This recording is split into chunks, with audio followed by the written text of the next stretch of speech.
The Neolithic era, or the New Stone Age, began around 8000 BCE and is associated with the rise of agriculture.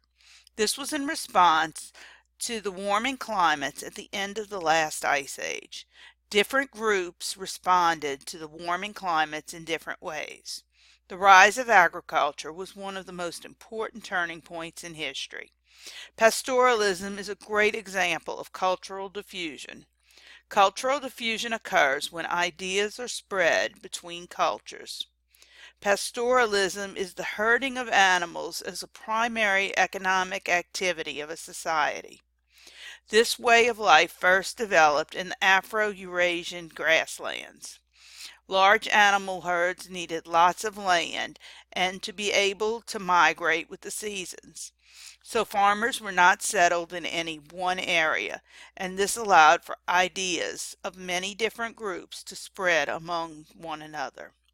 Some technological advances that developed were saddles for making the riding of horses easier, chariots, and bows and arrows. This way of life did have a negative impact on the environment. Grasslands in some areas would be destroyed due to overgrazing of the animal herds. An economy is the way that people use an environment to meet their material needs. Early civilizations depended on farmers growing surplus foods for the food supply. They tried new technologies to increase the production of food. One method was the slash and burn cultivation. Trees would be burned to produce fertile soil. The farmers would then need to repeat this process in a new area every few years in order to find a new supply of fertile land. Irrigation systems were also developed to aid in crop growth. Irrigation is taking rainwater from a source further away from the field and moving it closer to the crops. By installing irrigation systems, farmers were able to grow more food because they did not have to wait for the rainy season. Monocropping was also used as a farming practice. Monocropping is the agricultural practice of growing a single crop year after year on the same land, in the absence of rotation through other crops. Civilization developed from the agricultural revolution of the Neolithic age. Growing crops on a regular basis gave rise to more permanent settlements called Neolithic farming villages. These villages appeared in Europe, India, Egypt, China, and Mesoamerica. Jericho in Palestine near the Dead Sea was in existence by 8000 BCE. Jericho is considered to be one of the oldest villages. Mud dwellings and buildings have been unearthed in Jericho. The buildings contain open courtyards, and a stone wall served as a method of protection. Another important city was Catalhuic. People lived there from 6500 to 5700 BCE. We know a great deal about Catalhuic because it was struck by a fire that blackened rather than destroying the wood and cloth objects. This helped to preserve the objects. Houses were made of mud and there were no doors as a protection method. People entered through a hole in the roof. Houses were crowded together on the side of a hill. As the amount of food was increased, larger populations began to grow, which ultimately led to the growth of civilizations. Civilizations depend on having a large permanent settlement, and they are complex societies that first grew from the development of cities after the Neolithic or agricultural revolution that brought far-reaching changes to human life, resulting from the beginning of farming. Most scholars agree that there are 8 features of a civilization. As farmers settled in the fertile river valley, they began to grow a surplus of extra food. The extra food increased the population of the settlement, and that led to the formation of a city. A civilization will have an organized central government. The growing population of cities made governments or a system of ruling necessary. Leaders emerged to maintain law and order. Governments began to oversee the business of or running and maintaining the cities. All civilizations have a system of government to direct people's behavior and to make life orderly. Governments also make and enforce laws, collect taxes, and protect its citizens. As cities grew, so did the need for specialized workers. No longer could individuals do all of the work. Specialization helped workers to refine their skills and specialize in one specific task. As jobs became specialized, so did the status and the need for certain individuals. For instance, the need of a knowledgeable and educated religious leader was much more respected than that of an unskilled worker. Herders were needed and respected for the food they produced, while masons were needed and respected for the buildings they built. Records were needed to keep an account on trade goods and food storage, so writing became necessary because information became too great. All civilizations have a highly developed culture, including the arts. Arts, including creative forms of expression such as painting, architecture, literature, and music, became important. Public works is the building of roads, dams, and public buildings that are paid for with public funds and for the use of the public. These services are here to aid and benefit the community. Patriarchy is a social system in which men hold primary power and are predominant in the roles of political leadership, moral authority, social privilege, and the control of property. This type of society developed and thrived in both agrarian or farming communities and pastoralist or herding societies. We will soon be studying Mesopotamia and Egypt. Both of these are examples of patriarchal societies.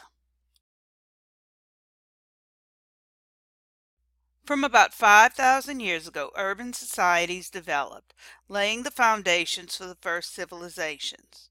The first civilizations developed in river valleys where people could carry on large-scale farming that was needed to feed a large population. The first urban societies were located in Mesopotamia, Egypt, Mahanadara and Harappa, Shang, Olmec, and Shaban.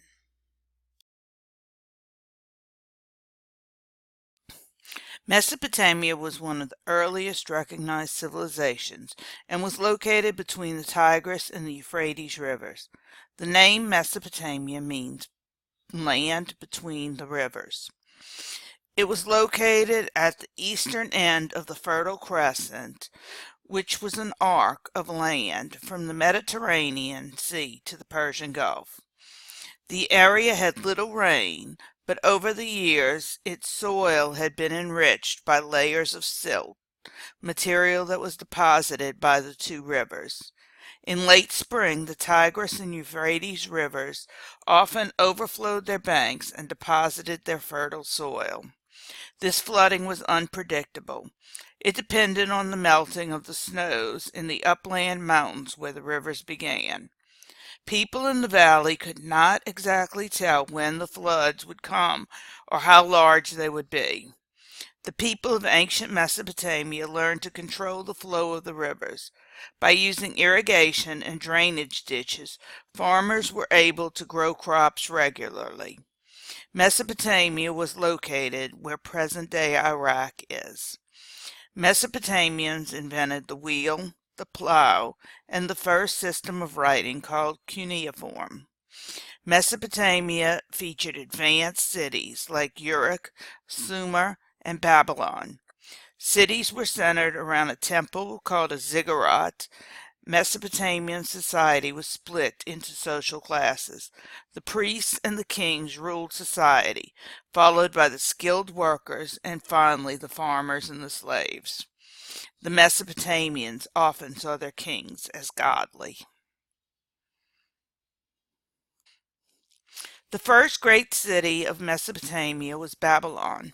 The king of Babylon was Hammurabi.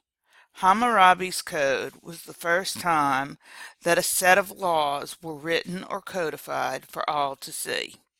This made Babylonia a more stable society and a stronger civilization. The sayings an eye for an eye and a tooth for a tooth came from Hammurabi's code. The code was written in the 1750s BCE and was based on class. The lower a person was in society, the harsher the penalty imposed upon them. Egypt, like Mesopotamia, was one of the first river valley civilizations. Egyptian history includes 3 long periods of stability and achievement, interspersed with shorter periods of political disorder. The Nile River played an important role in Egyptian civilization. Egyptians wrote of their reliance on the great river in the Hymn to the Nile, praising it as the creator of all good, in its ability to bring them food and other riches. Like their other beliefs, the Nile provided a sense of well-being and comfort to the Egyptians. The Nile River begins in the heart of Africa and courses northward for more than 4,000 miles. It is the longest river in the world. The ancient Egyptians referred to the Nile's yearly flooding as the miracle of the Nile. The river rose in the summer from heavy rains in Central Africa, reached its highest point in Egypt in early autumn, and left a deposit of mud that created an area of rich soil several miles wide on both sides of the river. The difference between the flooding of the Nile and the flooding in Mesopotamia was that the flooding of the Nile was predictable. Unlike Mesopotamia, which was subject to constant invasions, Egypt was blessed by natural barriers that gave it protection from invasion and a sense of security. These barriers included the deserts to the west and east, the Red Sea to the east, the cataracts or rapids on the southern part of the Nile, and made defense relatively easy, and the Mediterranean Sea to the north. Scholars divide Egyptian history into 3 major periods: the Old Kingdom, the Middle Kingdom, and the New Kingdom. These were periods of long-term stability and marked by strong leadership, freedom from invasion, great building projects, and rich cultural activity. In between were the intermediate periods, or the times of political disorder and invasion. Egypt's history begins around 3100 BCE when King Menes united Upper and Lower Egypt into a single kingdom, with Memphis being the capital. Like the kings of the Sumerian city-states, the monarchs of the Old Kingdom were powerful rulers over a unified state. Among the various titles of Egyptian monarchs, that of Pharaoh, which originally means of the great house or palace, eventually became the most common. Egyptian pharaohs possessed absolute power. That is, they had complete, unlimited power to rule their people. To preserve the physical body after death, the Egyptians practiced mummification, a process of slowly drying a dead body to prevent it from rotting. Pyramids were tombs for the mummified bodies of the pharaohs. The largest and most magnificent of all the pyramids was built under King Khufu, constructed at Giza around 2540 BCE. The Great Pyramid covered 13 acres and was almost 756 feet high.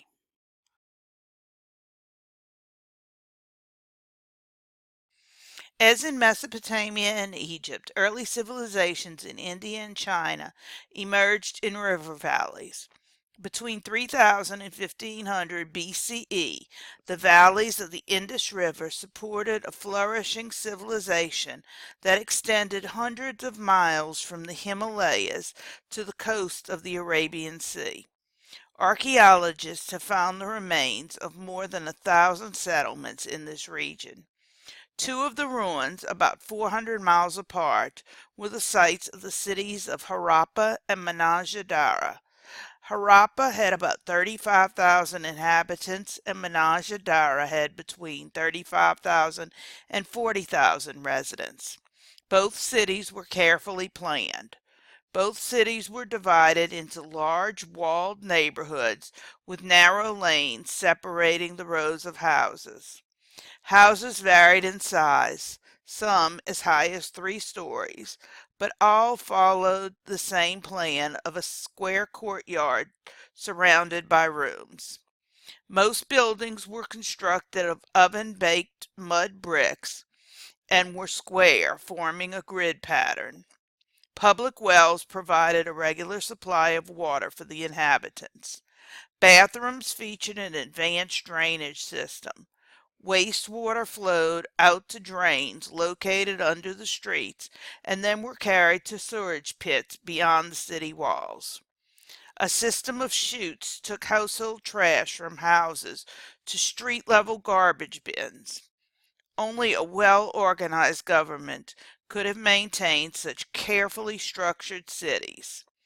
Just like those in Egypt and Mesopotamia, the rulers of these civilizations based their power on a belief in divine assistance. Religion and political power were closely linked. The Indus Valley civilization's economy was based on farming and trade. The end of these civilizations continues to be a mystery. Signs of decay began around 1800 BCE with floods, earthquakes, changes in climate, and even a change in the course of the Indus River. The final blow to the cities may have been an influx of new people. Historians of China have traditionally dated the beginning of Chinese civilization to the founding of the Xia dynasty over 4,000 years ago. Little is known about the Xia dynasty, which was replaced by a second dynasty, the Shang. China was under the Shang dynasty from 1750 to 1045 BCE. It was primarily a farming society ruled by an aristocracy whose major concern was war. An aristocracy is an upper middle class whose wealth is based on land and whose power is passed down from generation to generation. The Shang dynasty was located in the Yellow River Valley. The royal family occupied the top of the Shang society. The aristocracy came next. The aristocrats not only waged war and served as officials, but they were also the chief landowners. The majority of people were peasants who farmed the aristocracy's land. In addition, the aristocrats and the peasants, Shang society also included a small number of merchants and artisans as well as slaves. The Shang are perhaps best remembered for the mastery of bronze casting. Bronze vessels used in ceremonies have been found in tombs throughout the Shang dynasty. More than 10,000 bronze objects survive and are the most admired creations of Chinese art. The Shang practiced a polytheistic religion with many gods. They believed in supernatural forces from which the rulers could obtain help in worldly affairs. To communicate with the gods, the priests made use of oracle bones. These were bones on which the priests scratched questions asked by the various rulers. Heated metal rods were then stuck into the bone, causing them to crack. The priests interpreted the shapes of the cracks as answers from the gods. The priests recorded the answers and stored the bones. The inscriptions on the bones are a valuable source of information about the Shang period. According to legend, the last of the Shang rulers was a wicked tyrant. This led to the ruler of the state of Zhou to revolt against the Shang and establish a new dynasty. The Zhou dynasty claimed that it ruled China because it possessed the mandate of heaven. It was believed that heaven, which was an impersonal law of nature, kept order in the universe through the Zhou king. The king was the link between heaven and earth. Thus, the king ruled by a mandate, an authority to command from heaven. The Olmec, the first known civilization in Mesoamerica, appeared around 1200 BCE. Mesoamerica is the name given for the areas of Mexico and Central America where ancient empires flourished. The Olmec formed around the riverbanks and the hot, swampy lowlands along the coast of the Gulf of Mexico south of Veracruz. The Olmec had large cities that were centers for their religious rituals. The oldest city was San Lorenzo, which contained pyramids and other stone mountains. In La Venta, a 30-foot high pyramid towered above the city. Olmec skilled artisans also carved a series of colossal stone heads, probably to represent their gods or rulers.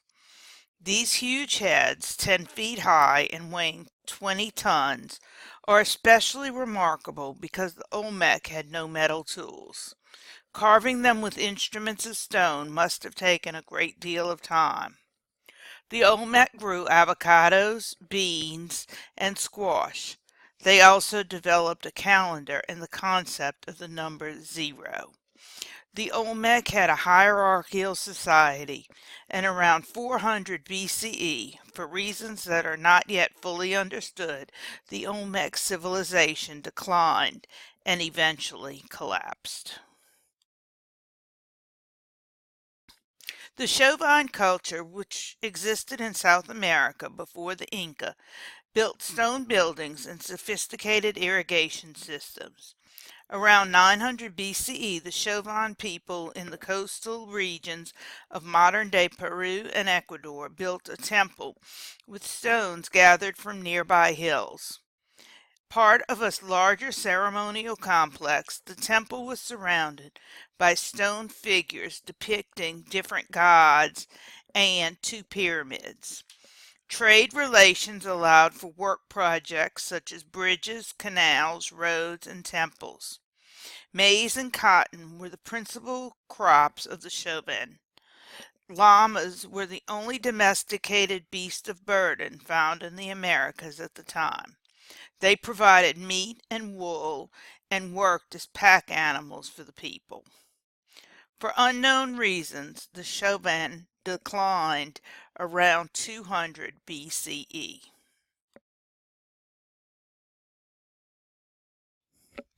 As the amount of food was increased, larger populations began to grow, which ultimately led to the growth of civilizations.